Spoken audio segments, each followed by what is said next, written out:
Welcome to Real Herbalism Radio. Today's show is brought to you by Get Healthy Now with Candace. Get Healthy Now with Candace, connecting people with plants to transform lives. If you are looking for good, healthy, natural strategies for dealing with your healthcare concerns or preventing healthcare concerns from arising, you want to contact Candace at gethealthynowwithcandace.com.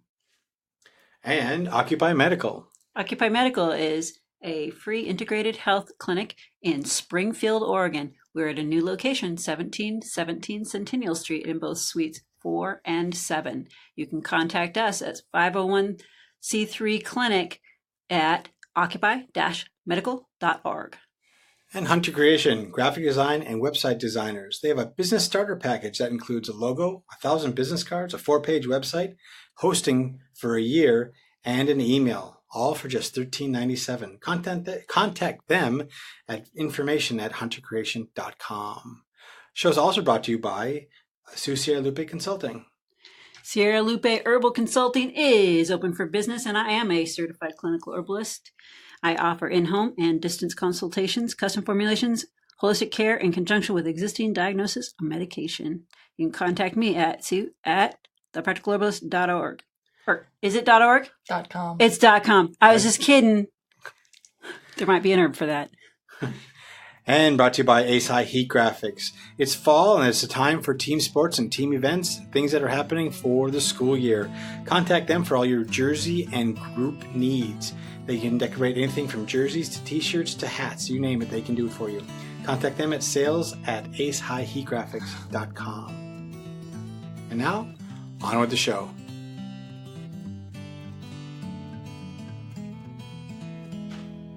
As herbalism is the medicine of the people, gardening is the medicine of the community. When we come together to nurture the plants, inevitably, we find ourselves connecting more deeply. Today we're talking with Plaedo, co-founder of Eugene Avant-Gardeners, poet, musician, and peace officer for Downtown Youth Initiative, about creating community in the garden and beyond. Now here are your hosts, Candace Hunter and Sierra Lupe. I'm Candace Hunter. And I'm Sierra Lupe. And welcome to Real Herbalism Radio. Welcome back, Plaedo. It's so lovely to have you again. Yeah, it's good to be here again. Nice. Well, we were very excited about the last interview we had with you, and you talked about everything. You talked about so many different things at putting together the Eugene Avant-Gardeners and that community activism and plant, food sustenance and medicinal herb as well. Like there's so many things that are tied into that. But it seemed like the thing that was kind of working in Candace and I's brain is how could another community do what you did? Yeah, what you guys have done with the Eugene Avant-Gardeners, I think, is a wonderful way of bridging so many different gaps. Mm-hmm. Income and race and walk of life and mainstream versus hippie and age. Yeah. Mm-hmm. I mean, you guys have done you've created an incredible community. Yeah. I'd like to hear more. Could you spend a minute just to tell people that might be first listeners about what you've done in a nutshell before talking about how they might want to duplicate that? Yeah. So the Eugene Avant-Gardeners is 100% volunteer-driven, nonprofit, open collective. And we use this organization as a platform to empower members that join in. And basically, any member that isn't trying to harm other people or other forms of life can be a member if they choose. We're very open to bring in diverse demographics because we really understand that we all share the earth and everybody needs to eat and everybody could use some herbal medicine at some point or another. So then the organization itself becomes a tool for members to accomplish their goals that they're trying to accomplish. What are some of those goals that people have had in the past? Giving away veggie starts. We've had members that have been passionate about giving away veggie starts, and they've given away thousands of starts. We've had members that are passionate about helping individuals develop gardens, and they've done dozens of work parties, each individual, just going to strangers' houses and being like, hey, I'll help you with your garden. And hopefully those strangers then join the network. And when it happens, it's a very beautiful, fun thing. And when it doesn't, we know we did good work and we move on. Mhm. Yeah, it just depends on where people's passions are. Somebody at one point is like, I want to grow herbs for Occupy Medical because I can't make it to a bunch of work parties, but I have room at my place and I can grow some medicinal herbs here. And so we're like, yeah, that's great. That sounds like a good idea. So it's really about empowering people and bringing people together, create positive relationships. And for people that might not know, Occupy Medical is a weekly integrated healthcare clinic that we have in Eugene, Oregon, and it has been a place where people have come to in order to pick up many of those vegetable starts, and also because we do use herbal medicine as well as having the prescriptions through the doctors or nurse practitioners, then we've been able to use those herbs to turn into the medicine that we're giving to people, because everything goes out the door for free for folks. Yeah, it's been really amazing to have that fresh, locally grown, organic, calendula, for example, those flowers that are right from here going to people that are living right on the street, and they sorely need that. And it creates positive interactions all along that chain of interaction. Like, because, the doctors, I'm sure, feel good giving out the calendula. The patients, I'm sure, feel good receiving the calendula. I know that, like, I'll go to Patty or Lena, some of the members of the Occupier Herbal team's house, and drop off stuff or pick up stuff. And we feel good about that, even though we're not even on the front lines interacting with the people. It just feels good. Yeah, that's amazing, because Patty has these fabulous foot baths that she puts together, and the calendula, like I said, and then some other people are just wild crafting, and they tag onto your Eugene Avant Gardener page and say, oh, these guys are doing this for you, and they'll contact us and say, I have a property out in the woods, and there's all this usnea, and I know you need that for your foot bath for the diabetic ulcers, etc., for the trench foot. Can someone train me how to pick that responsibly? And that's part of that training, is that people are launching off of that and using their land responsibly, and then being part of the community, so they feel like they are part of the healing. And that's that kind of buy-in, I think, is what every single community needs. So how do people do that?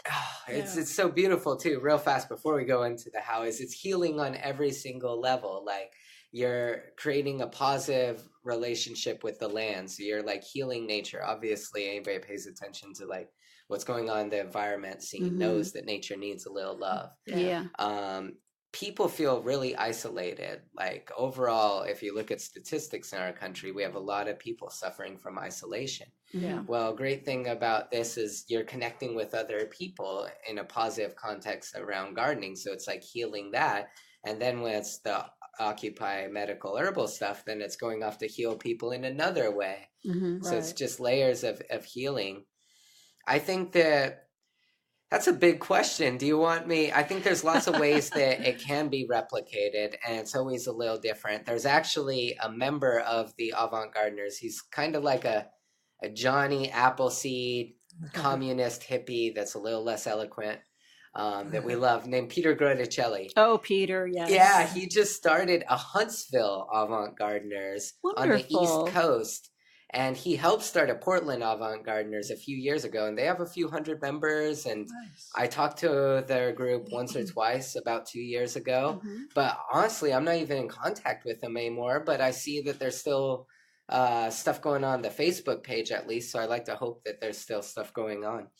Peter he's an urban legend, though, because like he will just knock on people's door with a bag of sprouting potatoes and be like, can I help you plant some potatoes? I can see that. That is awesome. So there's many ways you could go about it. And it's really beautiful. Like, I was at a birthday party for a friend of mine, and he had a friend show up, and somehow it was mentioned that I was an avant gardener, and it was like, I love the avant gardeners. He was like, I had a broken leg, and there's this guy Peter. And he lives in Springfield. He's like, he just stopped at my house, and one day he saw I had a broken leg, and he said, let me help you grow some food, and he just started bringing me a bunch of plants and stuff. Peter. And so, see, Peter is definitely a Johnny Appleseed. But I think the first step you could do is I'm reminded of this one example of a project that we engaged upon a few years ago, where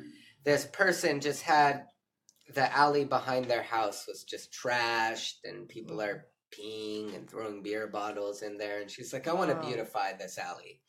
And she's like, I want to plant some edible food. So like not like veggies, but like grapes and stuff that will last for multiple years, Yeah. fruit trees.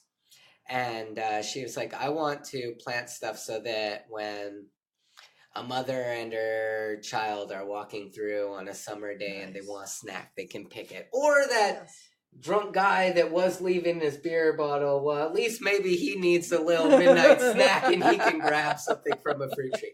But anyways, what she did is she went to all of the neighbors with a flyer, just started talking about, imagine where it'd be if behind our house was this beautiful little alley, like sharing the vision, starting with like a vision to get them to imagine it. Like, imagine if this that we all complain about was nicer. Yeah.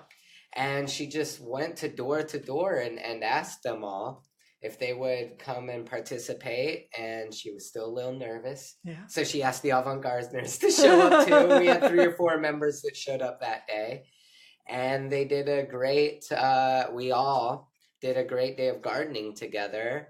And I'm pretty sure, last I checked in, and I'm not in everyday contact, but last I checked in late last growing season, they were still, as a collective, taking care of the alley together. Nice. And it's like, So can you still That's drive huge. through it? yeah, but it's just on the sides. Oh, okay. Yeah. There's a bunch of blackberries, which Yeah. now I feel different about what we talked about earlier, blackberries. But we went to town removing the blackberries, and we put a bunch of grapes in and some fig trees and stuff like Nice. that. Wow. Nice. Yeah. Yeah, I love how that what you guys are doing is bringing groups together, and it isn't always necessarily the entire collective involved. You've got all these little, essentially like committees that aren't actually committees; they're just little groups.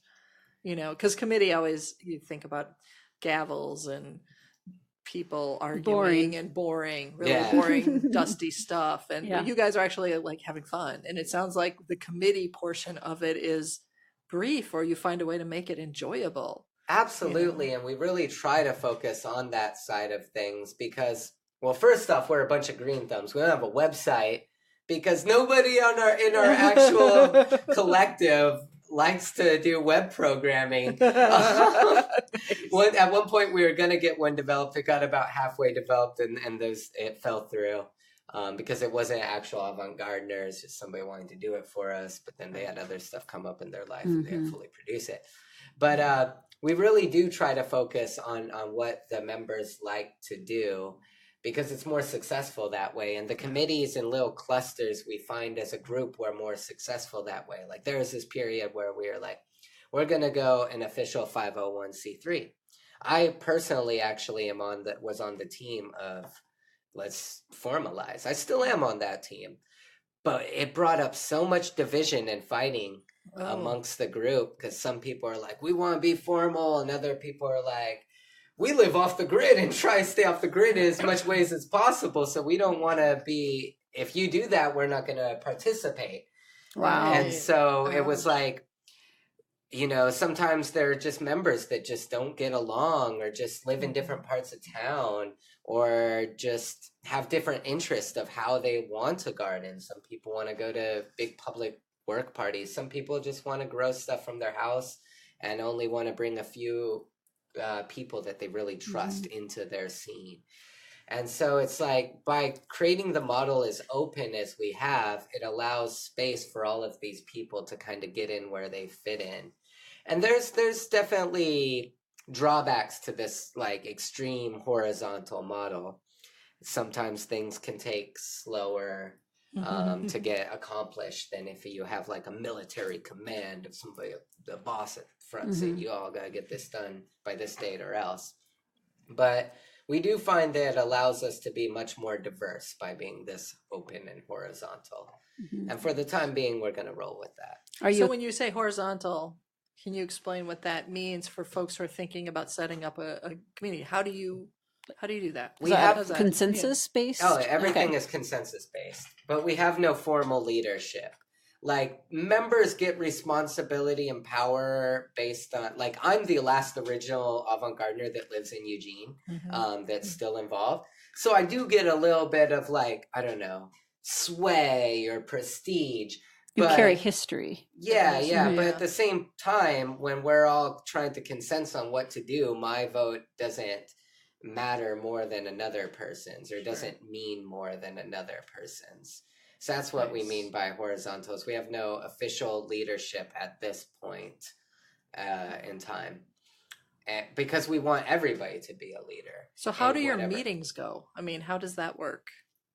So we have two kinds of meetings. We have potlucks, which are just totally about bringing people together, establish positive relationships, get to know each other, share food, share conversation space, gardening tips. And then we have, those are really fun, loose, lots of informal plans happen out of those, or fun little stuff. Like, we had a Harvest Heroes subcommittee that came out of that at one point, where people were going out and doing a bunch of gleaning and giving out the food for free. And that was really fun and informal.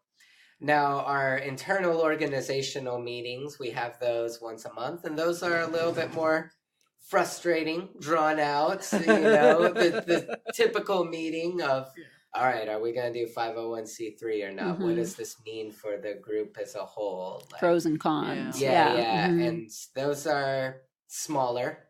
A lot of our members don't want to be involved on that level, and we do them on Thursday or Friday nights, depending on the team. And people, not as many people want to, like, give away a Friday night to get into the nitty gritty details. About, more people show up for the fun events than the, all right, we got to figure this stuff out type of side of things. But we have at the moment about 8 to 9 people on our core organizing team. Seems like a good number. And our Facebook page has over 2,100 members, and our potlucks just change month to month. We usually get about 30 people, but it's always different. I mean, there's maybe a dozen that are, or 2 dozen that are more likely to show up, but you always get a few new faces every time, or a few faces you haven't seen in 3 potlucks or something like that. Nice. You said when you guys were first founding this, you ended up, like, for the first couple of years, you had one focus, and then at one point you changed. Yeah, so when we started as a reaction of a bunch of people tired of protesting, but completely inspired in their hearts to change the world. And so they're like, okay, we're tired of just going out there and shaking our fist and walking around the block. And also, we grew out of a homeless camp. The idea was generated at a homeless camp. And the reason I say that is because the individuals that live at these camps were being targeted by the police. They're being targeted by the media, newspapers and whatnot. We're all targeting them. And there's a tendency of, like, oh, you want to push me? I'll push you back, and be very adversarial and controversial, and not controversial, but confrontational. Confrontational. That's the word I was looking for. During that period, there was a lot of misunderstanding, fear, and miscommunication happening. Division. In general in the community, between the camps and the community. And at some point, though, there's this brilliant idea, like, well, if we try to build friends as opposed to just kind of beat the enemy, hey, we might be more successful. So let's think about things that bring people together. What brings people together? Well, music brings people together, art brings people together, but more than art, even food, because we all have to eat multiple times a day. If we're blessed enough to get to eat multiple times a day. And so we're like, food is the perfect way to bring people together. And then we're like, light bulb upon light bulb, because it's like, oh, but by focusing on food, we can address environmentalism. The average meal travels 1,500 miles from the farm to the fork. the average farmers in their late 50s. Like, these are big issues. And we were like, wow, just by gardening, we can do our own little part to bring about these issues and hopefully resolve these issues. And so it was this idea that we all share the earth and we all want to eat, have to eat to keep living. So let's use this as our focus point of change and transformation. Yeah. And so that began your journey of building relationships with each other. Yeah. So when we started, it grew really quick. Like, it was 2 people in a tent that had the first idea. They were just cold. It was on Christmas Eve or Christmas. I forget which one, but it was on one of those holidays. Yeah. Basically Christmas.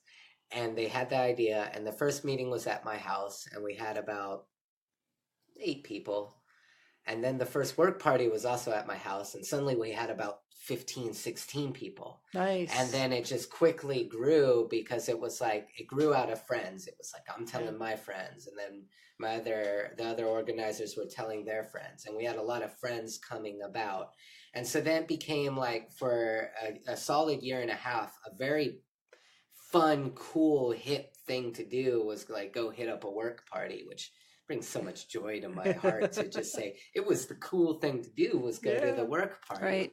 And so, but we were all friends first. Like, we would have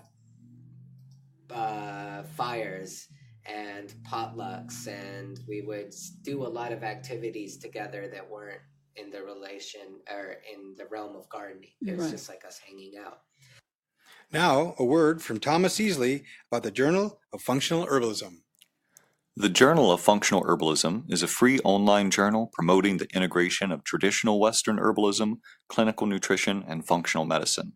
It's published by the Eclectic School of Herbal Medicine, and you can find the Journal of Functional Herbalism at functionalherbalism.com. And we started to get recognized by the community because we're doing a lot of awesome work and we're getting out there. And at the same time, though, we had this interesting thing happen where we had numerous organizers leaving for different reasons in a quick succession. Like, most of the original founders left within 4 months of each other. Oh, wow. And all for different reasons, different causes. Most of them moved. 1 or 2 just like quit volunteering. But the main thing was moving, was people were just leaving town for other opportunities in life and whatnot. And that happens a lot in this area. Yeah. We have a large Turnaround. number of people who come, stay for a year or 2, and then go. So Yeah. it's not surprising. And then we had a lot of young people too, college students, people staying at eco communes, so like, woofers and stuff. So they're not really here for the long term. So we had those dynamics going on. And then we had a man who was one of our core organizers. He committed suicide. It was really sad, and none of us anticipated it.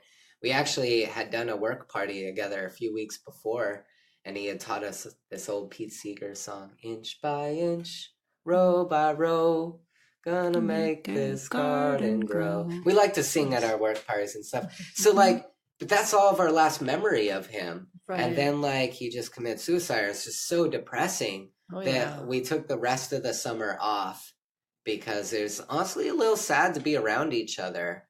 And it was already it was like maybe August or September. So it was, it was getting late enough in the season. But we were just like, oh God, that's heavy. And so we came back the next spring. Most of the original organizers were gone, but some of them were still there, myself included. And we're like, well, we got this community platform that's got a lot of street cred, a lot of eyes on it, and a lot of people interested in what we are. Let's keep the ball rolling.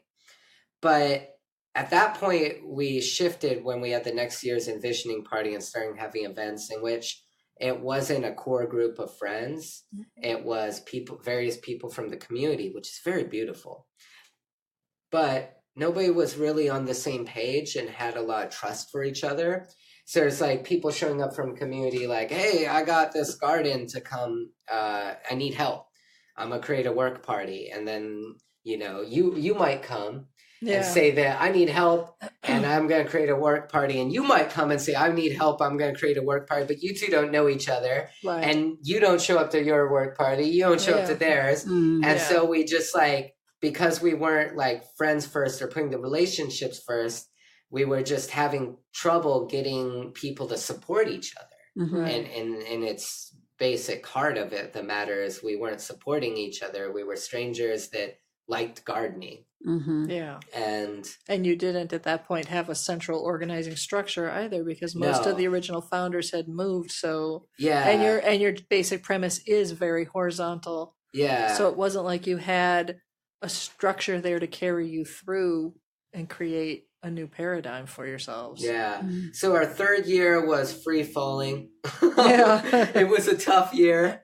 Our statistics weren't as impressive that year as they were in the first two. We still had a few beautiful things that came out of that time. The Grow a Row campaign came out of that time. Tell us about that a little bit, please. So that was a cool idea that somebody had that was like, well, I can't go to all these work parties. Because when we started, we really focused on the work parties of just like, we thought, oh, I'll scratch your back, you scratch mine. And there was some of that, but maybe not as much as we would like to see. And there's somebody that's like, look, I got a very busy life. I can't go to a ton of work parties on the weeknights and weekends, but hey, I can contribute some food and some medicine to some causes. And somebody, an avant-gardener named Violet, was like, well, let's grow some medicine for Occupy Medical, because she really liked Occupy Medical. Good taste. Yes, that was a wise choice. It was a great idea. It was a great idea of her. And so we reached out, and Occupy Medical was like, yeah. And we pitched this idea on our Facebook page, and it got to a point where I remember at one point, Patty, like the kind of the organizer of the Occupy Herbal team, was like, tell them to stop. Tell them to stop for a while. We got enough. And so that was good. So even in our lowest moment, we had, you know, some success, some rays of sun that were going through the dark storm clouds. Then Trump was elected. I got to admit, in the few weeks after Trump was elected, there was old people coming back, new people that were like, okay, it's serious. I want to start to be involved on a newer level and deeper level. And then we started to grow again. And so that was last year. That was the fourth year. And we had a lot of good growth and progress and campaigns. And we were starting to develop. At one point, we were going to become a 501c3. And that became really divisive. And there's like a bunch of people that really wanted to do that. And a bunch of people that were like, y'all will be complete sellouts if you do that. I personally was on the team to develop it into a 501c3, but I'm also very open because I feel like nobody owns the avant-gardeners. So it's like we couldn't come to a consensus, a clear consensus after months of debating. So it's just still sort of hanging there like, maybe, maybe not. Let's just wait and see what comes up. So it started hanging, but we realized at some point, hey, we're spending all this time like debating this formal, this structural stuff, and we're not out in the gardens. Let's just get back to having fun and gardening together again. And then when we did that, it started to grow even more again. And we're like, oh my God, like maybe at one point when we have the members and the momentum, people will want to do it. But in the meantime, let's just really focus on creating friendships with each other and like creating times for green thumbs to like hang out and socialize. Like we started doing the market at the Whitaker, a booth at the Whitaker Community Market. And our booth was just like, our idea in creating this booth was we don't want to sell anything. We just want to create a place where people want to hang out once a week together that are green thumbs, that are plant nerds. Yeah. And so we started putting calls out, bring what you got. If you got extra plants, if you got starts, if you got seeds, if you got worm castings, compost, whatever you want to donate, bring it, hang out for 45 minutes or an hour or all day if you want. And the community responded and people started showing up just to hang out and bringing whatever extra stuff they had from their yard. and friendships and relationships started to form again, and it started to really feel like it did at the beginning. And we brought back the community, the once a month community meetings. I'm gonna talk about funny side tangent on the community meetings. So a few years when we first started, we wanted to do our community meetings according to new and full moons.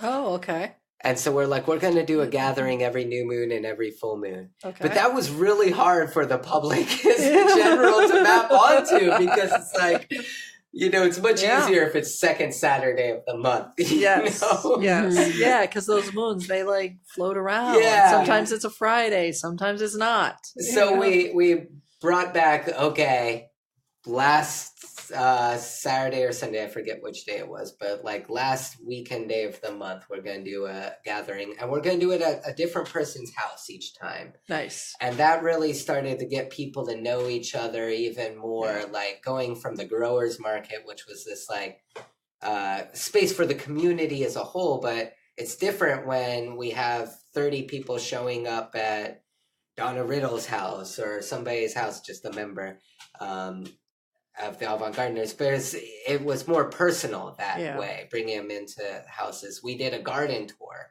too at this time, where we were like, let's get people looking at each other's gardens and just talking about their gardens to each other, because we all kind of focus on different stuff. You know, I have a friend that is super into pollinators, another friend that's super into perennial bushes, or you know, people have some people are really into herbal medicinals. Some people are really into growing different kind of brassicas, yada, yada, yada. But it was like, let's just get people over to each other's houses. Yeah. And that all really seemed to do a lot to improve our vibes and bring people together again, where we were more like a family. Yeah. Creating family around the farm or around the garden, and really building those trust and those positive relationships. And then it started to take off again. And now I would say that we are at our healthiest point since the first sprint out of the gate. Yeah, it sounds to me like you guys really, you went through the first flush, if you will, of excitement and all of that. And then you moved beyond that. It's almost like the way that relationships evolve. There's points, and I can't remember, I know there's science behind it, but there's points somewhere around the 7th to 9th year in a relationship. And then again, if I remember correctly, it's like around the 18th to 20th year, where the brain waves and the emotional reactions and everything about the way the couple interacts shifts. So there's the first, you know, the passionate phase is up to the 7-year itch. And then the 7-year itch to the center one is the family building phase. And that's the one that we rarely actually see portrayed in our media. We always see the like romantic beginning, young relationships. And then we see the senior relationships, which is the ones where, you know, the two of them sit across the table and one makes a slight nod and the other one lifts the teapot and pours and knows exactly how much. And then the other one, the first one goes and gets the honey. And, you know, I mean, they don't have to even speak, because they know each other so well. They better not, because the other one's going to knock them with the teapot if he says the wrong thing. But it's the different shift, and it sounds like you guys went through the first flush, and then when most of the original founders had gone, you went through that troubling itch phase, as it were, but you found your roots again. Yeah.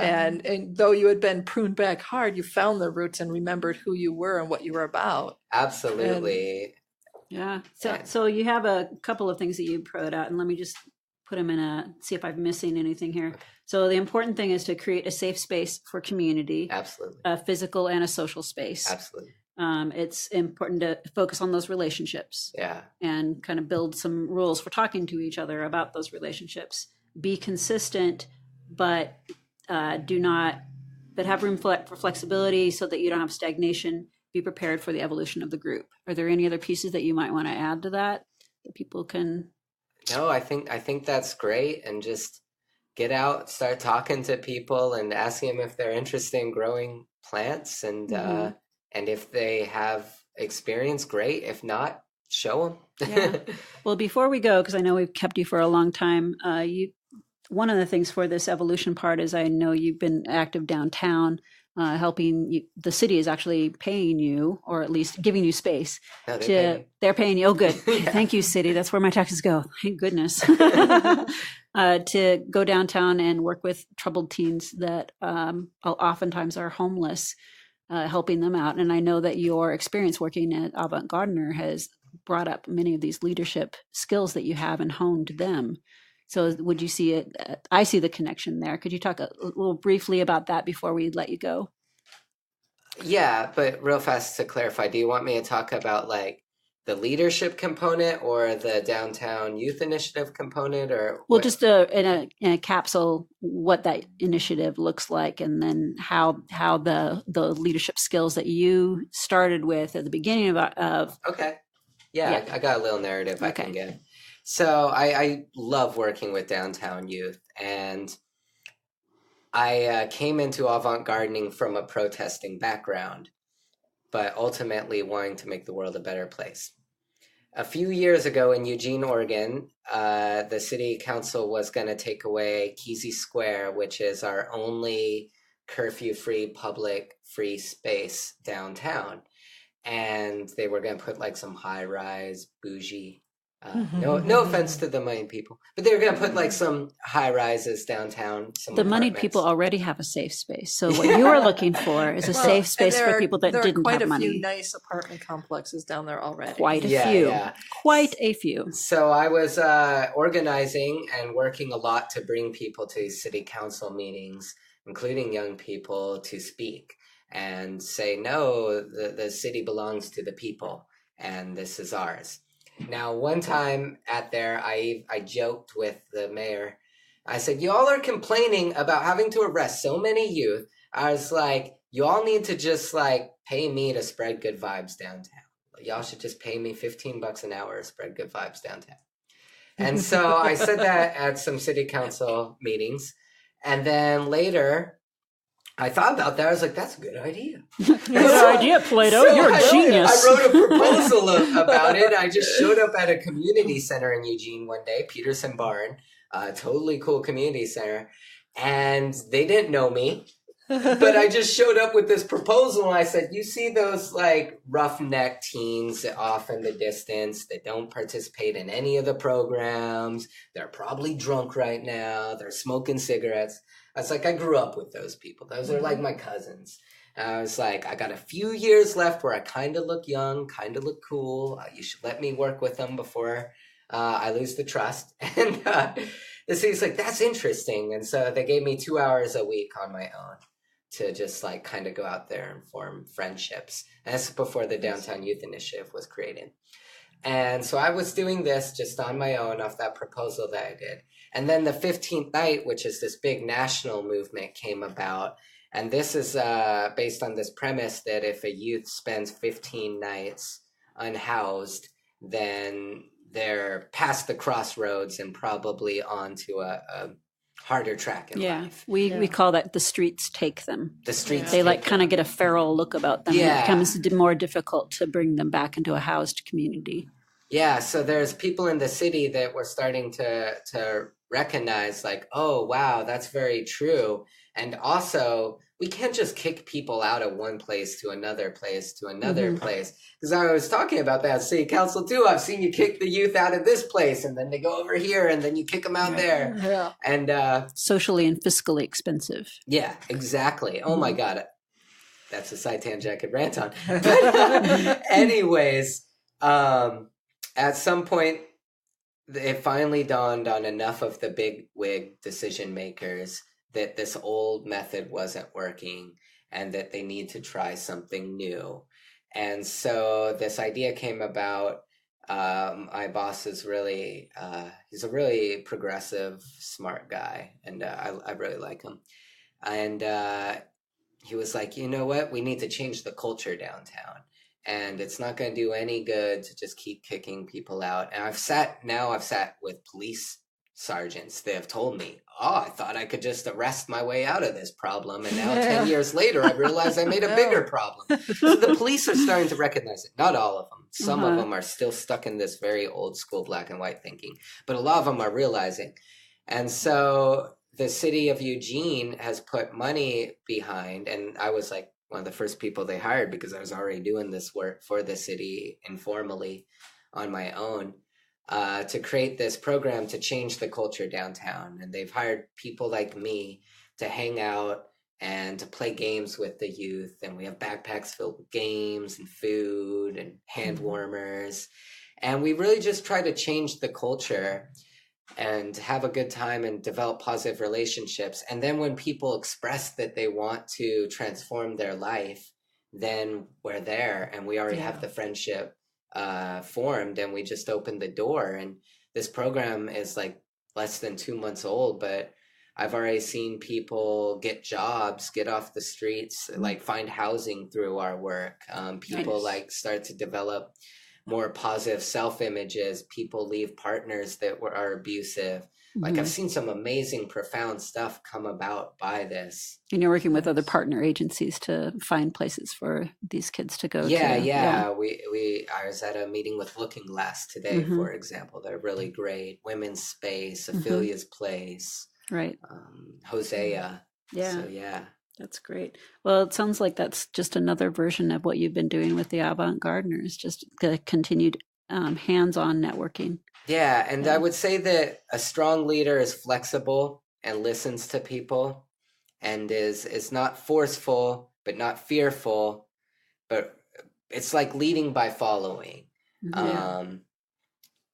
And I find that has been really useful both with the Downtown Youth Initiative as well as Avant Gardening. Is really listening, seeking to listen first and speak second. We got 2 ears and 1 mouth. Do the math. Well, thank you very much for being with us, and thanks for sharing about all the work that you've been doing. And people can check our show notes, and they will see links to the things that Plaedo has mentioned today. And where can people get a hold of you? www.plaedo.com. P is in Papa, L is in Lima, A is in Alpha, E is in Echo, D is in Delta, O is in October.com. And there's a contact me tab you can do. Nice. Nice. Well, thank you very much. And as always, put an herb on it. The statements made about herbs and products on this podcast have not been evaluated by the United States Food and Drug Administration, FDA, and are not intended to diagnose, treat, cure, or prevent disease. All information provided on this podcast or any affiliated websites is for informational purposes only and is not intended as a substitute for advice from your physician or other healthcare professional.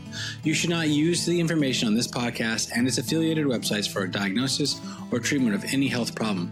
Always consult with a healthcare professional before starting any new vitamins, supplements, diet, or exercise program before taking any medication, or if you have or suspect you might have a health problem. Any testimonials, questions, or case studies are based on individual results and do not constitute a guarantee that you will achieve the same results.